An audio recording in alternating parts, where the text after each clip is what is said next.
मैं Chirantana Bhatt, editor Gujarati Mid Day digital, और आज हम बात करेंगे जॉय सेन गुप्ता से। फाइनली बताइए, इतने सालों के बाद मिल भी रहे हैं तो इंस्टा लाइव पे, ये भी कोई बात है? तरीका है मिलने का? ये जो जी थिएटर ने ये शुरू किया है जी, डिजिटली शुरू कर रहे थे, लेकिन ये एक बहुत बड़ी चीज है क्योंकि बहुत अच्छे प्रोडक्शंस, बहुत ही ऊंचे दर्जे से जो शूट भी किए गए हैं। It's almost like watching a film or being there. The high production film or yeah. Please. तो ये जो ऑप्शन है जिसे हम सिनेप्ले कहते हैं या टेलीवाइज्ड प्ले कहते हैं या डिजिटलाइज्ड प्ले कहते हैं, ये इसका वक्त आ गया था। पहले पिछले 3000 सालों में कितने ही कमाल के नाटक किए गए होंगे सारे दुनिया में, कितने बड़े बड़े दिग्गजों ने ये नाटक किए होंगे, लेकिन नाटक करने का मजा जो है और नाटक करने की जो विशेषता जो है वो है लाइव परफॉर्मेंस। करेक्ट, ये एक लाइव परफॉर्मिंग आर्ट है जिसका मजा आप लाइव लेते हैं। तो आप सामने बैठते हैं, आपको वो एनर्जी मिलती है, आपको वो कंटेंट मिलता है, आपको वो जिंदगी का वो एहसास मिलता है और आप वो एहसास एक्टर्स को देते हैं और इस एक्सचेंज में कुछ कमाल, कुछ मैजिकल हो जाता है। ये हमेशा से थिएटर का जो है विशेषता रही है। लेकिन एक जिसे हम कह सकते हैं कि ट्रेजेडी तो नहीं, लेकिन एक एनोमली ये है कि नाटक चूंकि लाइव होता है, जब वो हो जाता है तो उसके बाद आपके पास वो रहता नहीं। तो जो देखता है, देख सकता है, जो इतना भाग्यशाली है कि वो देख पाए, उसके लिए कमाल है। वो उस एक्सपीरियंस को, उस मेमोरी को अपने साथ लेके कहीं भी जा सकता है जी, लेकिन वो बाकियों को ट्रांसफर नहीं कर सकता उस मेमोरी को, वो उसकी अपनी मेमोरी है। तो बाकी तमाम लोग, इस दुनिया भर के लोग, विश्व भर के लोग, जो उनमें से बहुत लोग जो नाटक पसंद करते हैं, बहुत लोग जो नाटक शायद नहीं देखा लेकिन देखना चाहते हैं, बहुत लोग जो सिर्फ उस कंटेंट को एक्सपीरियंस करना चाहते हैं, वो नहीं कर सकते। मैं भी ग्रीक क्लासिकल युग में किया गया है वो एक्सपीरियंस नहीं कर पाया, मैं संस्कृत क्लासिकल एक्सपीरियंस नहीं कर पाया, मैं बहुत से तरीके के अच्छे थिएटर पहले एक्सपीरियंस नहीं कर पाया। लेकिन पिछले 10 सालों में डिजिटल मीडियम आने से जो एक एडवांटेज मिला है कि हम इनको रिकॉर्ड कर सकते हैं फॉर पोस्टेरिटी। अच्छा, लाइव एक्सपीरियंस तो नहीं मिलेगा, लेकिन लाइव एक्सपीरियंस के बाद का जो एक्सपीरियंस है कि एक रिकॉर्डेड लाइव एक्सपीरियंस, वो जरूर आपको मिल सकता है। अब आपको ये चॉइस बनाना है कि या तो बिल्कुल ही ना देख पाए, या आप देख पाए और उसका लुत्फ भी उठा पाए और उतना ही उठा पाए, लेकिन वो आपके लिए भी एक एडवांटेज है, आपके लिए वो एक नए तरीके का एक्सपीरियंस है कि आप घर में बैठ के हॉल में बैठ रहे हैं, आप घर में बैठ के हॉल का मजा ले रहे हैं, आपके साथ बाकी ऑडियंस नहीं है, वो शोर शराबा नहीं है, वो कम्युनिटी एक्सपीरियंस नहीं है, लेकिन इंडिविजुअल और नाटक के उस वाइब का एक डायरेक्ट रिलेशन तो बन जाता है डिजिटली। तो इसीलिए जी थिएटर की इस मुहिम को हम सराहते हैं कि उनकी इस मुहिम की वजह से बहुत से नाटक, बहुत से अच्छे नाटक, अच्छे कंटेंट और इस देश के बहुत कमाल के प्लेराइट्स के कंटेंट जो है वो रिकॉर्ड किए जा रहे हैं और वो रह जाएंगे। आज से 20, 25, 50, 100 साल बाद भी लोग अगर देखना चाहें कि भाई 1980 में विजय तेंदुलकर करके एक इंसान ने क्या किया था, तो आप देख सकते हैं कि भाई सिर्फ किया नहीं था, कमाल किया था। वो आपके पास अब देखने के लिए है। ये है एडवांटेज जी थिएटर के मुहिम का। बहुत सारे प्लेस ऐसे होते हैं जो शायद मुंबई, दिल्ली, बेंगलोर में ही होते हैं और शहरों में नहीं होते हैं, उन लोगों के लिए भी एक बहुत बड़ा फायदा है। कुछ लोग जो एक्टिंग समझना सीखना चाहते हैं, वो सीन रिवाइंड करके फिर से देख भी पाएंगे। बिल्कुल। मैं इनफैक्ट बहुत स्टूडेंट्स को जानता हूं जो, समझ लीजिए कि मेरा ये नाटक जो डांस लाइक ए मैन है, उसको उन्होंने कॉलेज में पढ़ा है, उनके कोर्स में है, वो लिटरेचर के कोर्स में है वो, और अब वो उसको कंपेयर कर सकते हैं, क्योंकि नाटक पढ़ना एक चीज है, नाटक को समझने के लिए उसको दर्शाना बहुत जरूरी होता है, क्योंकि नाटक जो है वो खेलने के लिए किया जाता है, ना सिर्फ पढ़ने के लिए किया जाता है। तो जो पढ़ रहे हैं, एनालाइज कर रहे हैं, पेपर बैठने वाले, जब वो लाइव नाटक को देखते हैं तो उसके सबटेक्स्ट को, उसके कॉन्फ्लिक्ट्स को, उसके लेयरिंग को और बारीकी से और डिटेल से समझ पाते हैं, और उससे उनके एकेडमिक अंडरस्टैंडिंग भी जो है काफी शार्प हो जाती है। So yes, congratulations to Zee Theatre for this very very interesting initiative. It was desperately needed और शायद हम लोग जो सब कुछ महीनों से लॉकडाउन में पड़े हुए हैं जैसे लोगों के लिए तो ये बहुत ही बड़ी बिल्कुल बिल्कुल बहुत ही इम्पोर्टेंट चीज है। Yeah. सो लॉकडाउन की बात चल रही है तो आपका लॉकडाउन कैसा रहा? मेरा लॉकडाउन आई ओपनिंग रहा एक तरह से, क्योंकि मैं हमेशा से काफी रेस्टलेस सोल रहा हूँ। मेरे पैर जो हैं कहीं जमीन पे पड़ते नहीं हैं, वो हमेशा थिरकते रहते हैं, और मैं सुबह से लेकर रात तक अपने आप को किसी ना किसी तरीके से व्यस्त रखता हूँ, अक्सर एक्सटर्नली। तो वो तो एक पिंजरे में कैद पंछी तो नहीं कह सकता मैं, लेकिन बंद हूं। और मैंने खुद से ये अपेक्षा नहीं की थी कि मैं 4 महीने एक घर में रहूं और इतने पेशेंटली रहूं, इतने शिद्दत से रहूं और कंप्लेन ना करूं। ये एक बहुत बड़ी बात है कि मुझे खुद के रिवैल्यूएशन में। लेकिन दूसरे तरीके से देखा जाए तो मेरे लिए बहुत एजुकेटिव रहा है। एक तो ट्रेजिकली एजुकेटिव, बाहर जो तमाशा हुआ या बाहर जो त्रासदी हुई, वो उसके रूप तो हम लोगों को पहले से मालूम था। आप जर्नलिस्ट हैं, मैं कलाकार हूं, हम लोग इस बारे में सोचते हैं, लिखते हैं, लेकिन उसका स्वरूप जिस तरह से देखने को मिला, समाज ऑलमोस्ट समाज का जो सर्जरी हो गया एक तरह से कहा जाए, और उसके अंदर के सारे ऑर्गन्स और अंतरियां हमको दिख गई और भयावह तरीके से, वो एक ट्रैजिक और शॉकिंग रहा।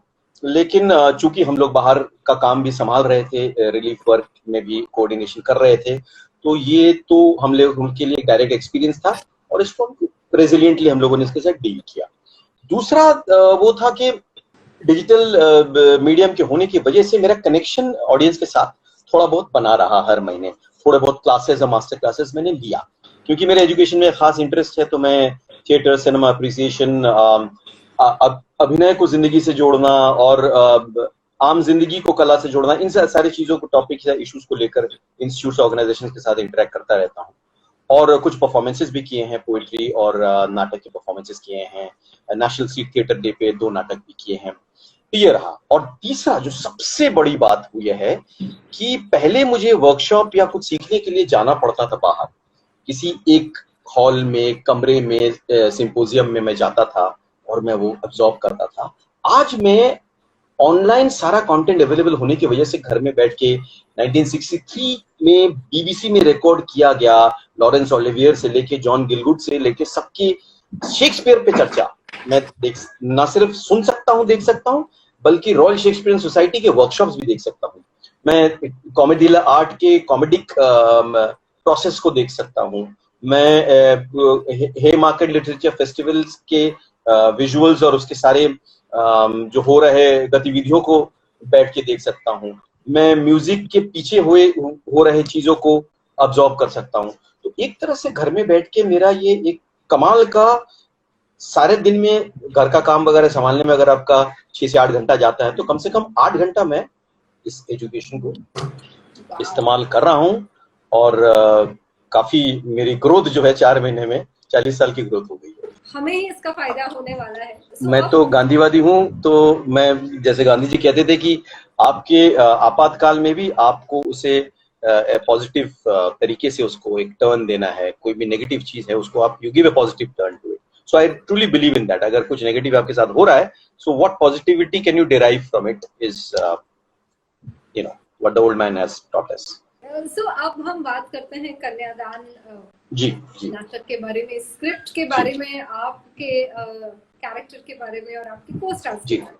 It's probably the most complex theme and character that I have dealt with as an actor and as a theater lover.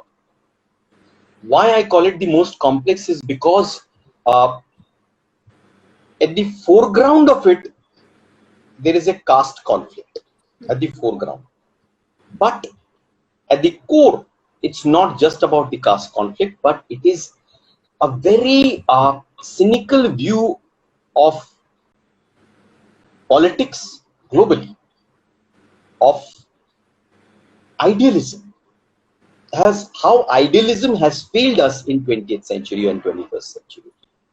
You know, it raises these questions and it talks about relationships, man woman familial relationships, in a very conflicting manner. कि normally आप television या cinema में जब main stream culture में आप रिश्तों को देखते हैं तो उसके अंदर बड़ा फील गुड फैक्टर होता है ना, और अच्छे बुरे का बड़ा क्लियर डेफिनेशन होता है। लेकिन जिंदगी में हर रिश्ता इकोनॉमिक, सोशल और पॉलिटिकल बेस पे होता है। उस धरातल पे डेवलप होता है आपके रिलेशनशिप्स, उससे इंडिपेंडेंट नहीं होता। लड़का लड़की को अच्छा कैपेचिनो ना पिलाए तो हो सकता है कि लड़की बुरा मान जाए। ये कहने को तो बड़ा ही मजेदार चीज है और बड़ी फ्रिवलस चीज है, लेकिन इसमें एक इकोनॉमिक फैक्टर, एक कल्चरल फैक्टर है। दो इंडिविजुअल या दो परिवार के बीच में जो संस्कृति का आदान प्रदान होता है, एक शादी के जरिए हो या कोई भी रिश्ते के जरिए हो, वो बड़ा इंपॉर्टेंट होता है। और जब भी वो सांस्कृतिक फर्क आपको दिखता है तो कहीं ना कहीं वो दोनों में मिलावट नहीं होती। वैसे भी समाज में कॉन्फ्लिक्ट कांस्टेंट लगा रहता है, हम एक दूसरे को उतारने पे लगे रहते हैं, हम ऊपर वो नीचे, वो ऊपर मैं नीचे। तो इसमें हम ढूंढते रहते हैं कारण, कैसे हम दिखाएं कि वो हमसे नीचे है, हम उनसे ऊपर है, कैसे हम एक नहीं हो सकते हैं। तो ये सांस्कृतिक जो फर्क है हमारे जीवन में जो किया जाता है, ये फर्क अपने आप नहीं तैयार होता। आप पैदा होते हैं एक ही धरती पे, एक ही समाज में, लेकिन ये फर्क हो जाता है, वो है। और सामाजिक फर्क तो आप जानते ही हैं कि आपके पैदा होते ही ये समाज तय कर लेती है कि आप ऊंचे हैं, नीचे हैं, ऊपर हैं, नीचे हैं, कितना आगे जाएंगे, कितना वहीं पे रहेंगे, ये सब तय हो जाता है। ये आपके कंट्रोल में पूरी तरह से नहीं रहता है। कंट्रोल में उन्हीं के रहता है जो क्रीमी लेयर या प्रिविलेज्ड स्पेस में पैदा होते हैं, उनके कंट्रोल में रहता है, क्योंकि वो ही बाकी स्पेस को कंट्रोल करते हैं।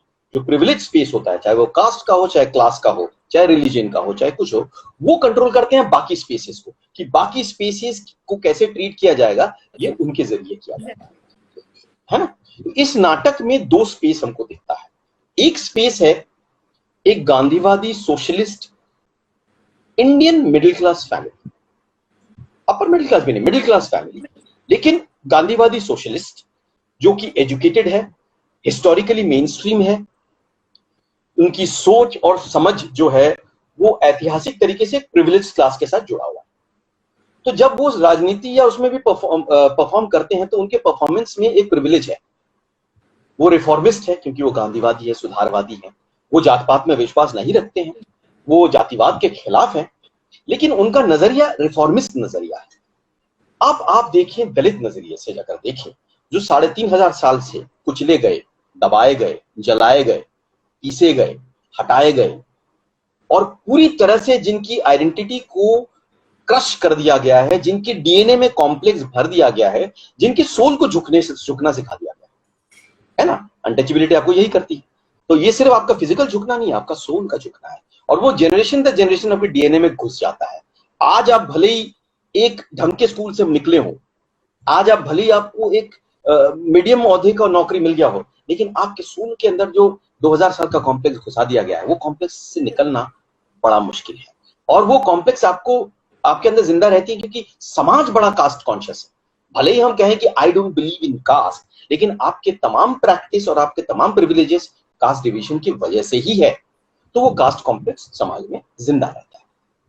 तो ये दूसरा स्पेस है मेरे चरित्र का, अरुण अठावले, जो कि महाराष्ट्र के सबसे निचले दर्जे के दलित सेक्शन से है, महाड़ सेक्शन से है। उनकी गति बहुत ही खराब रही है। और अरुण अठावले इस पोस्ट अम्बेडकराइट जनरेशन का है। अब इसमें फर्क समझना बड़ा जरूरी है। गांधी जो है वो कास्ट के मामले में सुधारवादी थे, और अम्बेडकर जो है वो एनिहिलेशन ऑफ कास्ट में बिलीव करते थे। तो जो अम्बेडकराइट्स है वो कहीं ना कहीं गांधी के विचारों को, कास्टिज्म के विचारों को इंपॉर्टेंस नहीं देते हैं, है ना।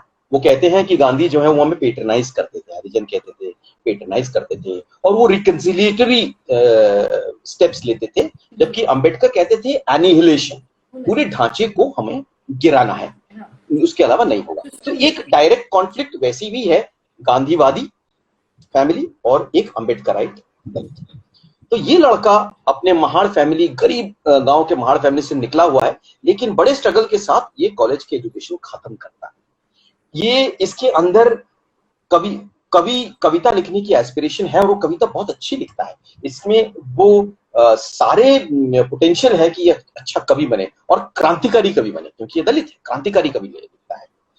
इसके लिखावट में आग है और ये एक पॉलिटिकल एक्टिविस्ट भी बन रहा है क्योंकि दलित है और ये दलित पॉलिटिक्स में हिस्सेदारी ले रहा है। इसके अंदर जो गुस्सा है वो ऐतिहासिक गुस्सा है, कोई पर्सनल गुस्सा नहीं है। इसके अंदर गुस्सा है कि मेरे दादा परदादा से सबको जिस तरह से तुम लोगों ने, तुम उच्च वर्ण ने जिस तरह से तुम लोगों ने हमें मतलब जिस डिस्क्रिमिनेट सिर्फ नहीं, ह्यूमिलिएट सिर्फ नहीं, डिसोसिएट किया है, मैं उसका बदला चुन चुन के लूंगा। ये उसके अंदर कहीं ये प्रवृत्ति छुपी हुई है। और साथ ही साथ कॉम्प्लेक्सेस हैं। भले ही वो पढ़ लिख रहा है, भले ही वो मेन स्ट्रीम में घुसने की कोशिश कर रहा है, लेकिन जैसे ही वो किसी अपर कास्ट के स्पेस में आता है तो उसके अंदर वो कॉम्प्लेक्सेस निकल आते हैं, उजागर आते हैं। हमारे सबके अंदर है, रिएक्शंस हमारे आ जाते हैं। तो इस गांधीवादी फैमिली की जो बेटी है, जिसको उसकी गांधीवादी फादर ने जिसको लिटरली ब्रेन वॉश किया है इन तमाम अच्छे वैल्यूज से कि बेटी हमें समाज को सुधारने के लिए अपने आप को सैक्रिफाइस कर देना है, we have to dedicate ourselves to lift this society. बहुत अच्छे विचार है। When she meets this guy, she literally falls in the idea of love with this guy for what he represents. He's Dalit, he's underprivileged, he's vulnerable, he's doing very well from the background that he's come from. तो ये सारी चीजें उसे appeal करती है, उसकी ये aspiration और उसकी ये talent of being a poet, of being a writer, of being an academically inclined, of political activism, ये सारी चीजें अपील करती है। And she kind of falls in love with her, and he literally falls in love with her, but that love borders on so many other factors. There is this whole thing of reaching out of my league and getting something which is out of my league in his head. All right, that is there. There is a big lust factor also there, you know, where there's a lust there of this at this age, at this moment, this woman. And of course the social political affinities are there कि दोनों सामाजिक और राजनीतिक level में दोनों active हैं। ये सेवा दल में है, ये अपने उसमें स्पेस में है, स्पेस में। तो ही proposes marriage to her and she agrees, and part of it is her father's learning. Caste को मिटाना है तो इंटरकास्ट मैरिजेस होनी चाहिए। माँ को इससे में परहेज है, माँ भी सोशल वर्कर है, लेकिन माँ कहती है कि हमारे दोनों के बीच में सांस्कृतिक डिफरेंसेस आड़े आ जाएगा। भाई जो है इसके बिहेवियर और एटीट्यूड को देखता है और कहता है कि इसके अंदर बिहेवियर एटीट्यूड में काफी रूडनेस और वल्गैरिटी और वायलेंस है। बाप कहता है ये सब उसके बैकग्राउंड से आ रहा है और हर इंसान में ये काबिलियत है कि वो अपने लिमिटेशंस के ऊपर उठे। He is a true Gandhian in the sense he believes in the essential goodness of human। हर एक को मौका मिलना चाहिए to redeem oneself, to rise above। और लड़की इस बहाव में शादी कर भी देती है। इसके बाद क्राइसिस शुरू हो जाता है, because while this man loves her dearly, there are moments when she is nothing more than a representation of the Brahminical class. So she is not just his wife, but a representation of Brahminical class. So all his outrage is taken out on whom? Someone who is nearest. उस पे इसका निकलता है। इसके अंदर अपने historically कारणों से भी, पारिवारिक कारणों से भी अल्कोहलिज्म का टेंडेंसी है, जो अंडर प्रिविलेज में और सबल्टर्न्स में और कास्ट्स में रहा है कि आप अपने दर्द और उसमें भूख और उसमें आप शराब और नशे और उसमें अपने आप को दबाते हैं। हाँ, और he is loud, of course, he is very different, he is very emotional and his emotions show, you know, he is not civilized। he says that कि मैं आप लोगों की तरह, आप अपर कास्ट की तरह सिविलाइज्ड डिमिनियर में नहीं जीता हूँ, हाँ, कि सामने मास्क ओढ़ लूं सिविलाइजेशन का, मैं जो हूं सो हूं, accept me like the way I am or don't। This creates a very direct caste conflict between them and it goes further and further।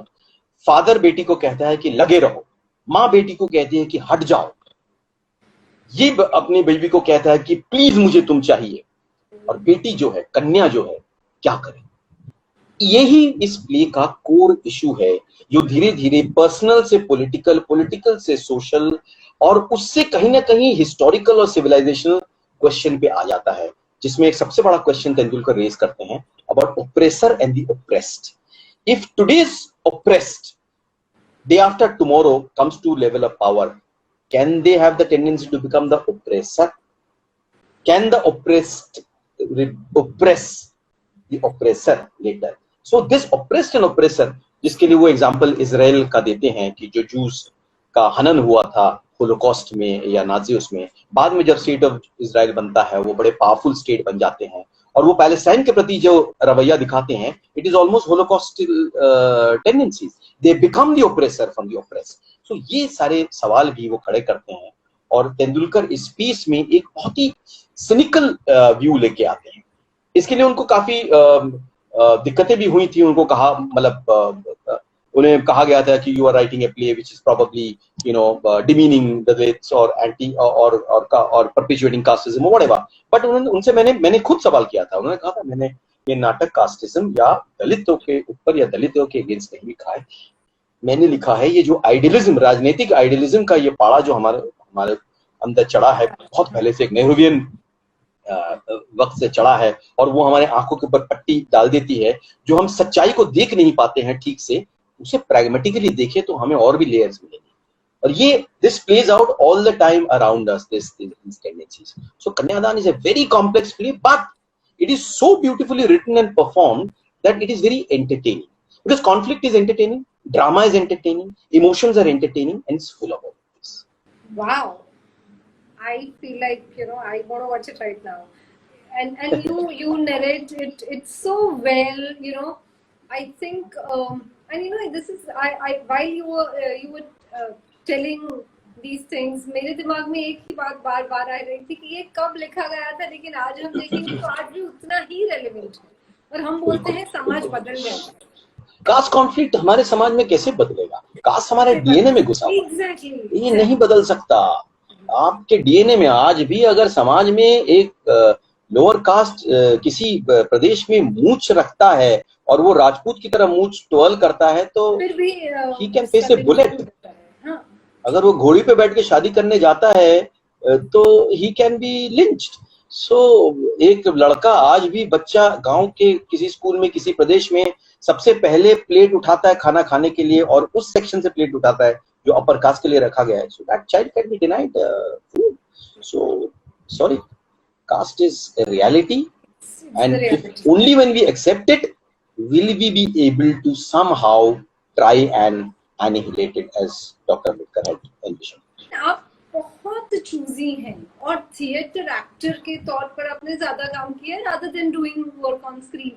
क्या रीजन है इसका? और थोड़ी of course I've read and I know about your journey from Delhi to Mumbai, but आप खुद कुछ बात करेंगे तो और मजा आएगा.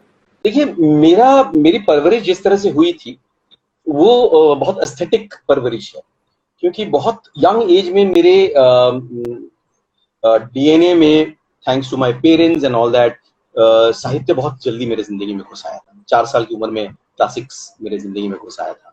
5 साल की उम्र में पॉलिटिकल आर्ट हाउस फिल्म मेरे जिंदगी में घुस आया था. मृणाल सेन घुस आए थे मेरे जिंदगी में 5 साल की उम्र में, और श्याम बेनेगल घुस आए थे मेरी जिंदगी में 8 साल की उम्र में. अब उसी तरह से कल्चरल ट्रेडिशंस का घर पे डिस्कशन होना या चर्चा होना ये मेरे लिए बहुत कॉमन बात थी, क्योंकि उन दिनों क्योंकि हमारे पेरेंट्स जो हैं वो बंगाल रेनेसां के प्रोडक्ट्स हैं, कह सकते हैं. मेरी मदर रविंद्र संगीत की पारदर्शी थी, मेरे फादर लिटरेचर और हिस्ट्री के काफी इंटरेस्टेड वो थे, स्टूडेंट थे. तो घर में राजनीतिक और कल्चरल डिस्कशंस, डिबेट्स का होना और वो मेरे बड़े यंग एज से मेरे अंदर उसका समा जाना बड़ा कॉमन था. तो इसीलिए जब आप ऐसा होता है ना तो आपके अंदर एक फिल्टरेशन प्रोसेस शुरू हो जाता है. आप एक जेम्स हेडली चेज भी पढ़ सकते हैं, आप जेन ऑस्टिन भी पढ़ सकते हैं, और आप दोनों को एंजॉय करेंगे और आप फिल्टर करेंगे और जो अच्छी चीजें होंगी वो रह जाएगा आपके पास, जो आपको नहीं चाहिए वो आप निकाल देंगे. आप अमिताभ बच्चन का बड़ा फैन था मैं, उनकी फिल्मों पे जिसे कहते हैं बिंज करता था. लेकिन साथ ही साथ मैं स्कूल से भाग के मैंने श्याम बेनेगल का मंथन देखा है, मैंने गोविंद निलानी का आक्रोश देखा, मैंने उन दिनों की आर्ट हाउस फिल्म्स चक्रव्यूह वगैरह देखे, मैंने इंडिपेंडेंट अमेरिकन सिनेमा, पॉल माजोस्की वगैरह स्कूल टाइम में शुरू किया देखना। स्कूल टाइम में मैंने अपना पहला फिल्म फेस्टिवल अटेंड किया और मेरी पहली फिल्म थी, सबसे डिफिकल्ट फिल्म गोदार की फिल्म थी, जॉन लुक गोदार की। तो बहुत पहले ये सब शुरू हो गया, तो कहीं ना कहीं एक फिल्टरेशन, एक कांस्टेंट मंथन जिसे कहते हैं, वो मेरे चलता रहा। और जब मैंने ये तय किया, एहसास मुझे जब हुआ कि I would rather, I had capabilities of being many things in the world of civil service, in the world of academics and stuff like that. You know, I could have been a bureaucrat, I could have been a flight purser, I could have a lot of things. But कहीं मुझे ये लगा, I mean, you know, it was a common thing. But मेरे अंदर कहीं पे हमेशा से ये एक आवाज थी कि I wanted to be free. I wanted to be free. I wanted freedom. I didn't want to be confined by any structure. And when I say free, I meant expression. I wanted to express myself freely, creatively, imaginatively, to the world, to society. So this is obviously a calling from my personal. So there is a very deep connection between my personal and my artistic. These are not two separate things. ये नहीं है कि ये पैसा कमाने के लिए है और ये घर पे कुछ महसूस करने के लिए। नहीं, ऐसा नहीं है। मेरा महसूस और मेरा एक्सप्रेशन, ये दोनों एक तरह से एक ही धरातल से क्रिएट होते हैं। और फिर कुछ दोष मेरे गुरुओं का है। मुझे जिस तरह के गुरु मिले मेरी जिंदगी में, लेट कॉमरेड सफदर हाशमी जैसे इंसान आए, जिन्होंने मुझे एक पर्सपेक्टिव, एक वर्ल्ड व्यू दिया जिंदगी को देखने का। आर्ट, ये नाटक करना है तो क्यों करना है, ये सवाल उठाने का। कौन सा नाटक करें, क्यों करें, किसके लिए करें और कैसे करें, ये सवाल कोई अम्यूजिंग सवाल नहीं है, एंटरटेनमेंट का सवाल नहीं है, ये सोशल, पॉलिटिकल, एकेडमिक सवाल है। तो ये सवाल करना और ये जो आर्टिस्ट एज ए कम्युनिकेटर का जो ये कॉन्सेप्ट है, ये मुझे सफदर ने कहा। मैं बहुत आइडियलिस्टिक हुआ करता था। मैं कहता था कि कुछ भी कर लो बदलाव नहीं आएगा। वो कहता था कि देखो, अगर 500 लोगों में से 5 लोग भी आपके काम को देखकर सोचने लगे तो वो 5 लोग और 5 लोगों से डिस्कस करेंगे, तो this will kind of multiply and the thought just keeps increasing. Your job is to constantly grow because the world is growing. You know, वो कहते थे कि world जो है वो constant randomly grow कर रहा है। आप grow नहीं करोगे तो नहीं होगा। You have to constantly parallelly grow. And if you constantly absorb, then you will grow. And this will somehow reflect in your own personality. And when I say personality, I also mean in work, because work is an extension of personality. है ना? फिर मुझे हबीब तनवीर जैसे aesthete मिले, जिनसे मैंने peoples culture या peoples theatre या कॉन्सेप्ट ऑफ पीपल, जो इंडिजिनस पीपल, इंडिजिनस इडियम्स और उसके अंदर कंटेम्पररी इश्यूज से आप जनरल मासेस को कैसे अवेकन कर सकते हैं, वो उनसे मिला। And then finally I got my guru of guru which is Ibrahim अलगाजी, जिनके अंडर मैंने 4 साल पढ़ाई की, जिन्होंने मुझे आर्ट और एस्थेटिक्स की सारे बारीकियां सिखाई, पेंटिंग से, फोटोग्राफी से, लिटरेचर से, थिएटर के कंटेंट ऑफ फॉर्म से, और इवन कुछ देखना है तो उसके लिए जो आंख होनी चाहिए, द आई फॉर दैट। फिर मुझे गोविंद निलानी मिले, जिस मेरी पहली फिल्म के डायरेक्टर, जिन्होंने मुझे सिनेमा के बेसिक कैमरा आई समझाया। मैंने अपने तरीके से फिल्म कोर्सेज अटेंड किया। मैं अभी भी अपने आप को स्टूडेंट कहता हूँ, because I am constantly in a mode of learning. So as a student of this thing, I always wanted to I took it as a profession. Once I took it as a profession, I knew the compromise is inevitable. You cannot be a professional in something and not compromise. Whether it's journalism, whether it's media, wherever, थोड़ा बहुत compromise आ ही जाएगा, because you have to balance between what they want and what you want. Yeah, ये आ ही जाएगा. This will always be there. But there can be a balance. There can be a 70-30 balance. कि 70% you could focus on your values and principles getting projected through your work, and 30% their values and principles which you are projecting to people. तो ये जो एक balance है, ये मैं ढूंढता रहा। और कहीं ना कहीं मैं सोचता था कि अगर मैं अपने आप को बचा पाऊं इस जंगल में, अपने अंदर के वैल्यूज को बचा पाऊं इस जंगल में, तो I will be satisfied. This was the thing. So ये कोई कॉन्शियस चॉइसेस नहीं है। मैं जो काम करता हूँ वो कोई कॉन्शियस चॉइसेस नहीं है। फ्रैंकली मैंने जिंदगी में कोई प्लान करके काम नहीं किया, लेकिन मेरे साथ ये होता रहता है। कोई independent art house, small budget, socially conscious film maker मेरे पास आ जाता है, बंगाल से हो या बीबीसी से हो या हिंदी स्पेस में हो, आ जाता है, और वो कहीं ना कहीं मेरे साथ कोलैबोरेट करना चाहता है। तो मैं करता हूँ। थिएटर में मेरे पास इस तरह के नाटक स्क्रिप्ट्स या जो जैसे कहते हैं नुएंस्ड, लेयर्ड, कॉम्प्लेक्स काम आ जाता है। मेरे पास वो सिंपलिस्टिक काम नहीं आता है। आए तो मैं करूंगा, ऐसे नहीं कि मैं नहीं करूंगा, मैं परफॉर्मर हूं, मैं करूंगा, लेकिन आ जाता है तो मैं कर लेता हूँ।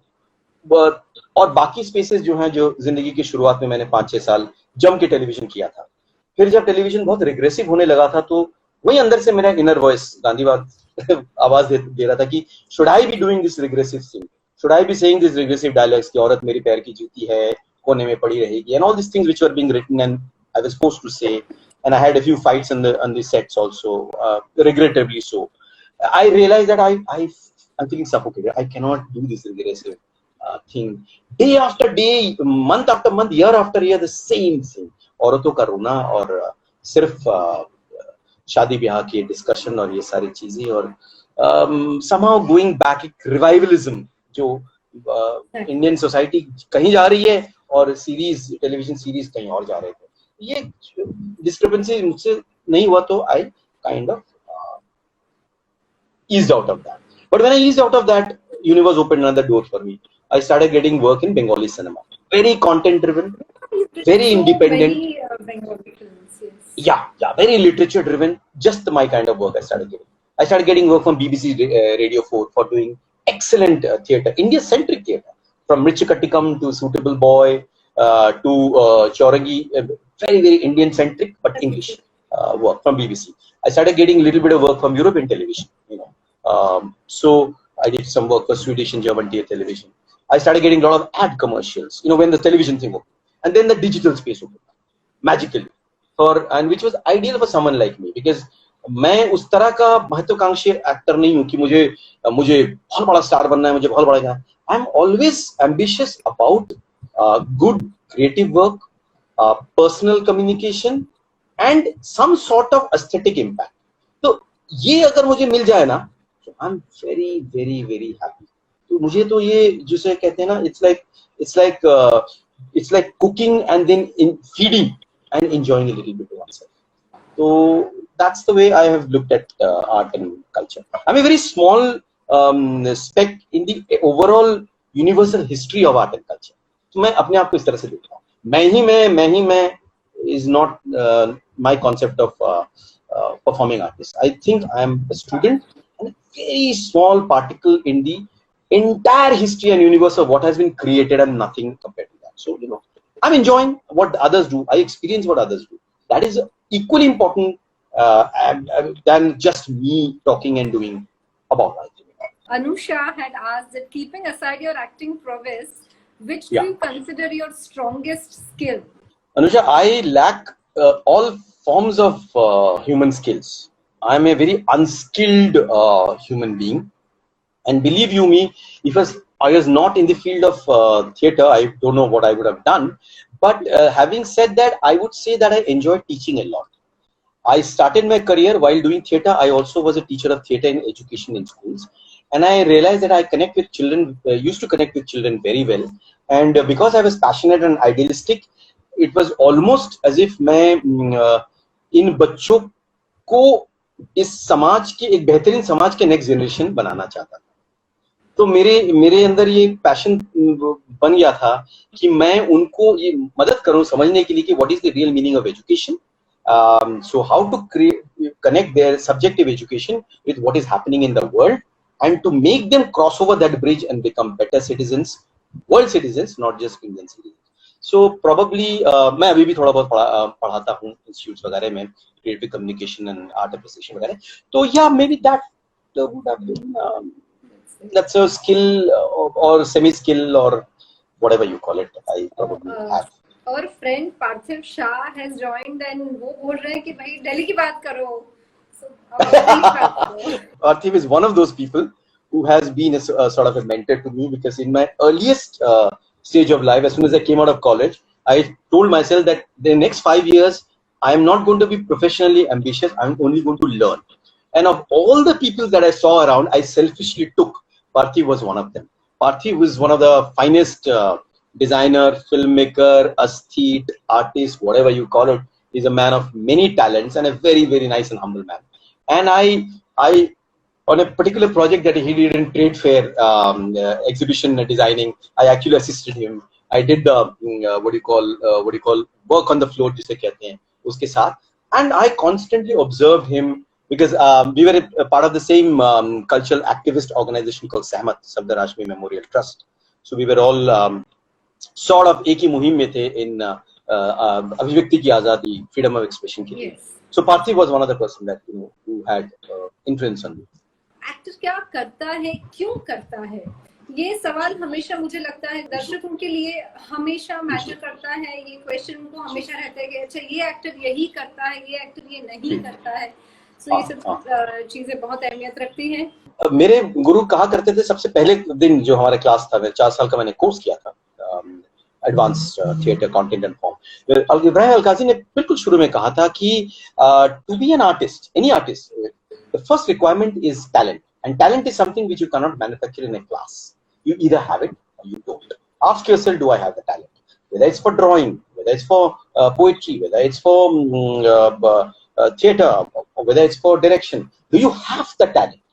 If you have the talent, then you will hone your craft, then you will add technique, then you will develop your eye, your stimuli, then you will, you will develop your faculties. A teacher helps you to develop your inherent faculties, but the talent is something which has to have. लेकिन कई बार ये चीजें हो जाती हैं कि एक person होता है जो बहुत टैलेंटेड होता है, लेकिन उसके पास क्राफ्ट नहीं होता है. वो सीखता नहीं है क्राफ्ट, या क्राफ्ट सीखने की उसके पास वो अपॉर्चुनिटी नहीं होती है, तो वो सिर्फ टैलेंट से वो उतना ही आगे जा सकता है. ठीक है. और तीसरी चीज है टेक्निक है, आप कैसे अप्रोच करते हैं, क्योंकि हमारे मीडियम में कई फॉर्म्स होते हैं.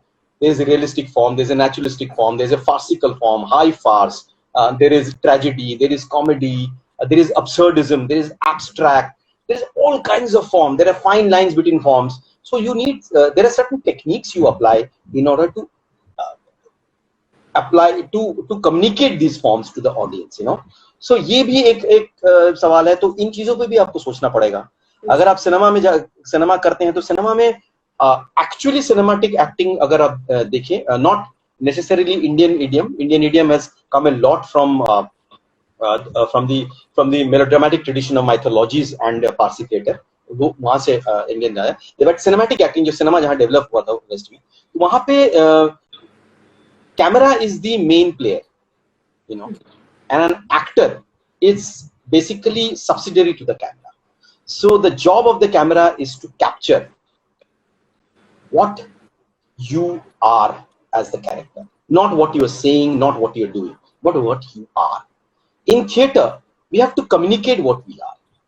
That is the essential element of theater, is that you are the body of the play, of the direction, of the design, of everything. So if you come on stage and say, wo dekho Alps की चोटी, हमें वहां तक पहुंचना है, तो audience should be able to see Alps mountain और उसकी चोटी. सिनेमा में वो अल्प्स माउंटेन दिखा रहे हैं, आपको एक्टर की कोई जरूरत नहीं है. तो सिनेमा में the camera plays the eye of the audience. So what the camera sees, the audience sees. If the camera goes close into your eyes and your eyes are feeling the pain, the camera will catch it. You don't have to say how pained you are, you don't have to show how pained you are, you just have to be. So this is a technique that you have to understand and develop. These are grammars and stuff like that. But her medium में ही as far as acting is concerned, what is most important is not the actor but the content, which the director is communicating through the actor and many other elements. Cinema में एक actor के साथ एक समुद्र का वेग भी बहुत इंपॉर्टेंट रोल प्ले करता है, हवा का झोंका बहुत इंपॉर्टेंट रोल प्ले करता है, दीवार के कलर बहुत इंपॉर्टेंट प्ले करते हैं. तो डायरेक्टर इज कम्युनिकेटिंग, या and so you are part of the communication. You have to understand that you cannot always be I, me, mine as an actor, which we वो एक basic कमी रह जाती है हमारे अंदर. इसीलिए हम कभी कभी एक मैं कहता हूँ कि it is very important to remain student of life and art rather than being the boss. आपको कभी कहीं ये सवाल किया गया है या कॉन्फ्लिक्ट ये कहीं किसी के साथ हुआ है कि भाई एक्टर हो या एक्टरिस्ट हो, ये सवाल का सामना आपको करना पड़ा है? हाँ, क्योंकि मैं थिएटर परफॉर्मर एक्टिविस्ट था. गली कूचों में, गांव खेड़ों में, मजदूर बस्तियों में परफॉर्म करता था.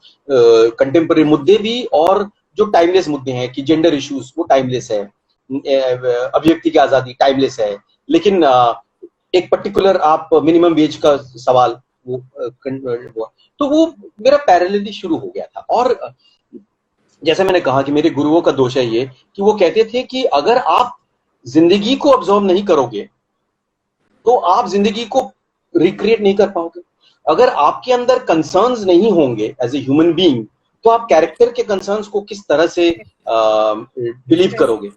आपके कंसर्न्स होने चाहिए ना, आपके अंदर समझ होनी चाहिए, उसी समझ का तो जिसे कहते हैं विजुअल रूप निकलेगा सिनेमा में और ऑडियो विजुअल रूप निकलेगा थिएटर में।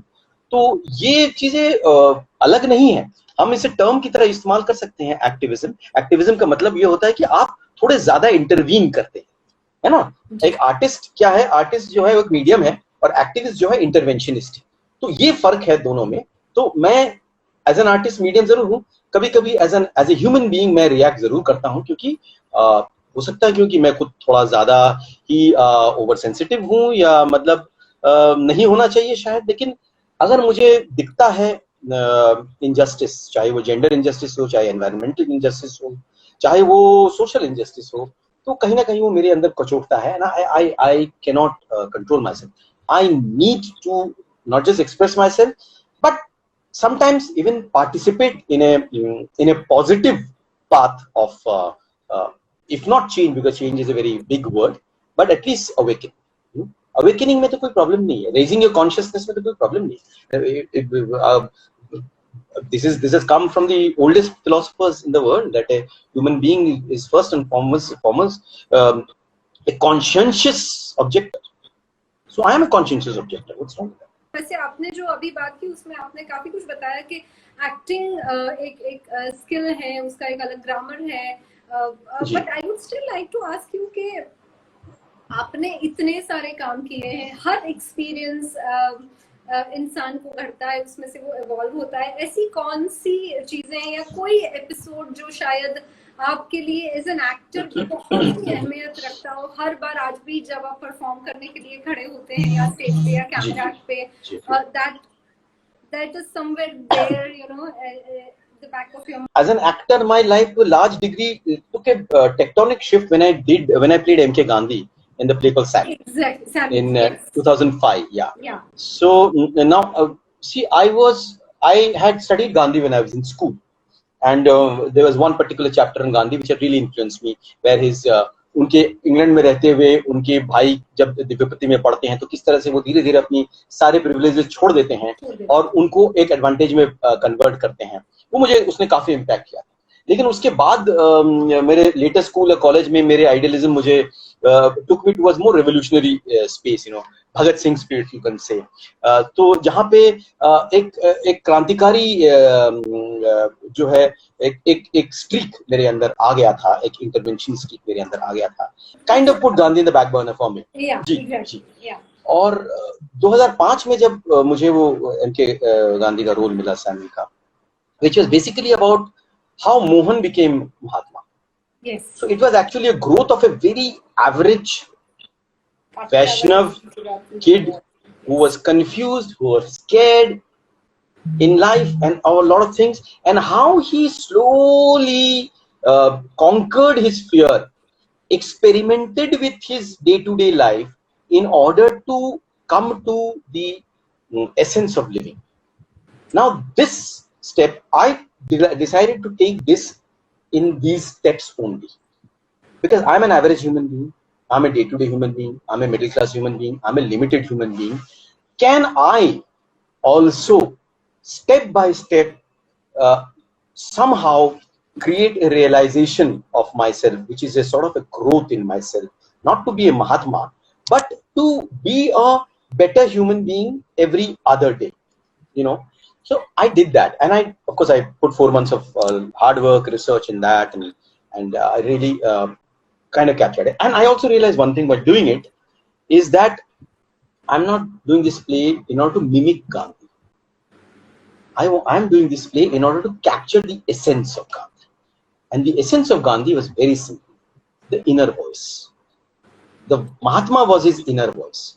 Man was outside, that was Mohan, and the inner voice was the Mahatma. And all of us have the inner voice, all of us. We can lie to the whole world, but our inner voice tells us, dude, you're lying. Dude, you're wrong. We say, shut up. Don't disturb me. And we go on that path. Yeah. So, but the inner voice is always there. So if you can capture the inner voice of a character, now translate it into acting of anything. If you can capture the inner voice of the character, the essence of the character, then somehow you will be able to penetrate the consciousness of the audience. You don't need a lot of pyrotechnics all the time. As I said, I consider myself not a very good actor. I'm a communicator. So when I'm doing a Brechtian play, I'm communicating Brecht's ideas. When I'm doing Sartre, I'm communicating Sartre's ideas. When I'm acting Chekhov or Ibsen, I'm communicating Chekhov and Ibsen's ideas or Kalidasa's ideas. I'm the communicator on behalf of Kalidasa. Medium. So for that, I have to understand the essence of this character and the essence of the play and capture the essence and communicate the essence, rather than look at my magic and look at my mystery and look what an actor I am. That is not me. I'm not very good at that. This is really interesting. Say something about Subhash Chandra Bose and Swami Vivekananda. Bitty Josie is asking. Well, Vivekananda's spiritualism really, every Bengali when he grows up getting the Renaissance values, Vivekananda is one of the big players in that. Raja Rammohn Roy, Vidyasagar, Vivekananda, along with Tagore and Sharat Chandra, and then Uday Shankar and Ravi Shankar and Satyajit Ray, they all come. But Vivekananda ki jo baat, I have always moved in my religious beliefs from spiritualism to agnosticism. So my spiritualism is permanent because I do not consider spiritualism as a part of organized religion. I consider it part of the universe which is within me and how I connect it with the universe which is out there. And sometimes acting can achieve a spiritual being or a quest. You can attain that form of sort of evolved spirit while performing also. So when a classical musician is performing, when Dagar Bandhu were singing, I feel spiritual when I listen to them. I feel I'm elevated by Gangubai Hangal. I go mad. So that is spiritualism to me. And that is why in our spiritual tradition there has been singing. Bhajan has been there. That is why Kabir was there. That is why Mirabai is there. Bulle Shah is there. So that's spiritual. So Vivekananda in that sense is a missionary. Vivekananda's first advice to people was, forget religion, forget God, do service. Service is God. Gandhi used to say, truth is God. Vivekananda said, service is God. They're one and the same thing. When people ask me, explain God, he said, forget God. Truth you understand? Yeah. So truth is God. God is truth, truth is God. Vivekananda said, service is God. Do service for people, do service for mankind, do service for all life forms. You are serving God or religion. So there is no dichotomy. Subhash Chandra Bose, of course, is a radical revolutionary leader. He's one of those early leaders who understood that only political freedom is not going to lead us anywhere. Along with that, we need an emancipation of economy and social. The social and economic emancipation of people is equally important along with political emancipation, which Ambedkar also later on articulated, Bhagat Singh had articulated, and Subhash Chandra Bose actually not only did articulate, he actually took a march with that. He created a sort of a physical externalization of realizing his idea. But he failed, that is a different thing. But the fact that he tried, and that is where my father's beautiful quote comes, that quest is superior to conquest. So you have to try, you have to make the effort. What you achieve is irrelevant. Again, Gita also says the same. So quest is superior. So Subhash Chandra Bose represents quest. Let me know what all have you watched. आपने क्या देखा है lockdown में? बहुत सारे लोग बहुत कुछ देख। मैंने जो चीजें देखी हैं वो लोग तो हंसेंगे क्योंकि मैं तो बड़े ही अद्भुत देखिए एक चीज मैं बहुत देखता हूँ। I binge watch and this has been an old habit. जब मैं कॉलेज में था तो मैं क्लासिक्स पढ़ने के साथ साथ I used to binge on Perry Mason and James Edgar Chase novels. तो ये मेरे ट्रेन बुक्स थे। मैं तो ट्रेन में बहुत जर्नी करता था, वर्कशॉप देने जाता था, 3-4 दिन की जर्नी होती थी उन दिनों बिहार में, यूपी जाने में। और तो James Edgar Chase, Perry Mason, I am a big binge consumer of crime thrillers, okay, because crime thrillers not of the physical thriller type but the cerebral thriller type, where a person where you are faced with what happened and how it happened can never be solved.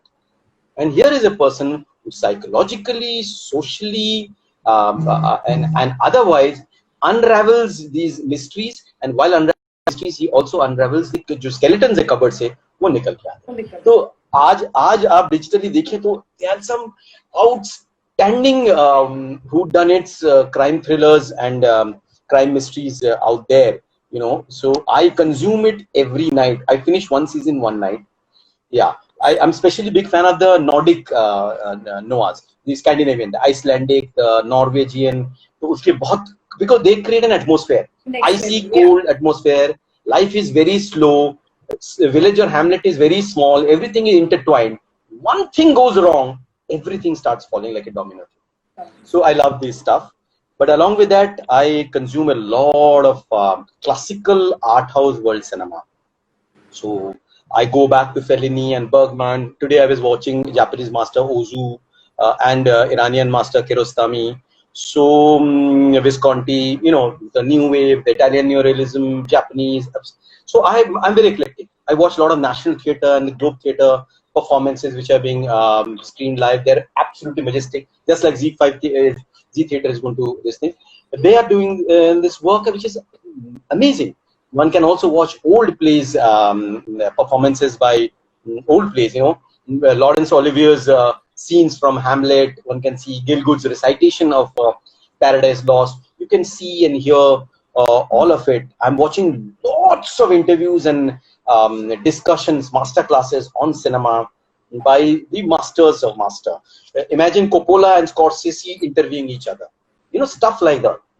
Stuff like that. Woody Allen being Noah Baumbach analyzing Woody Allen. So you know, it's fascinating. I just love it.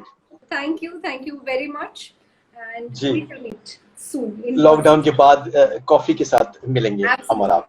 Absolutely. Thank you. So આપણે વાત કરી જોયસેન ગુપ્તા સાથે, ખૂબ બધું વિચારવા જેવું material એમણે આપણને આપ્યું છે. એક સારો એક્ટર શું હોઈ શકે છે, તમારા વિચાર તમારા કામ પર કેટલો પ્રભાવ પાડી શકે છે ને તમારા કામથી તમે સમાજ પર કેટલો પ્રભાવ પાડી શકો છો, એ જાણવું હોય, એ સમજવું હોય તો જોયસેન ગુપ્તાના કામ જોવા જોઈએ, એમના પરફોર્મન્સીસ જોવા જોઈએ. ને પ્લીઝ આ કોન્વર્ઝેશન પણ તમે એકવાર ફરી રેકોર્ડેડ સાંભળી શકો છો અને જાણી શકો છો કે શું જરૂરી હોય છે એક મજબૂત એક્ટર બનવા માટે. મને ચિરંતન ભટ્ટને રજા આપશું. ફરી મળીશું, ફરી કોઈ મજાની વ્યક્તિ સાથે વાતો કરવા. બાય બાય, આવજો.